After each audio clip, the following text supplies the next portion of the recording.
উজ্জ্বল definitely এটা তো ঠিক যে দেখতে তো তোমার সুন্দর নয়। রূপ নিয়ে তুমি বড়াই করছো, বলছো লোককে ছাগল। রূপ নিয়ে তুমি বড়াই করছো, বলছো লোককে ছাগল।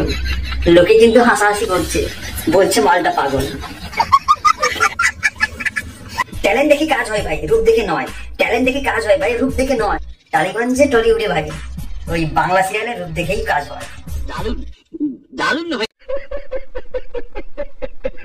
উজ্জ্বল চিরকালই ছাগল ছিল, ছাগল আছে, ছাগলই থাকবে। বারবার একটা জিনিস বলছো কাকা যে ছাগলের মতন, ছাগলের মতন। ঠিক আছে কাকা, কাকে ছাগলের মতন, কাকে পাগলের মতন এসব দেখে লাভ নেই। আগে তার ট্যালেন্ট, ঠিক আছে, আর তার থেকে বড় কথা আগে সে হচ্ছে মানুষ, হিউম্যানিটিস।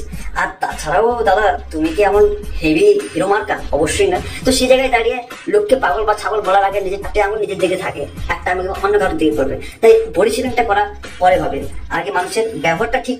ঠিক আছে তুমি ব্যবহার নিয়ে কথা বলার কোনো অসুবিধা নেই, কিন্তু তুমি বলেছো ছাগল, সেই জায়গাটায় প্রত্যেকটা মানুষের সেই জায়গাটাই প্রবলেম যে তুমি লোকে ছাগল বলেছো। হ্যাঁ ছাগল মতন দেখতে হোক বা সে পাঠার মতন দেখতে হোক, সে হচ্ছে গরুর মতন দেখতে হোক, কিন্তু তার কোনোদিন ডাইরেক্টলি কোনোদিন বলা উচিত নয়।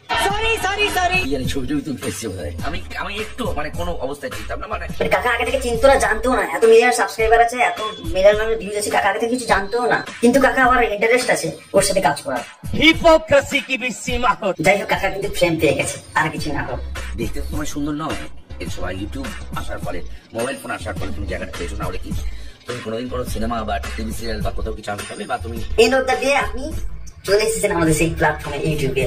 হ্যাঁ যতই তুমি ইউটিউবকে ছোট করো বা যাই করো না কেন, দিন শেষে ইউটিউবে ফেসবুকে এসে তোমাকে ভিডিও বানিয়ে ছাড়তে হচ্ছে, বলতে হচ্ছে। তো তোমাদের মতো অবশ্যই কমেন্ট করে জানাও, আর ভালো লাগলে অবশ্যই লাইক কমেন্ট শেয়ার করতে।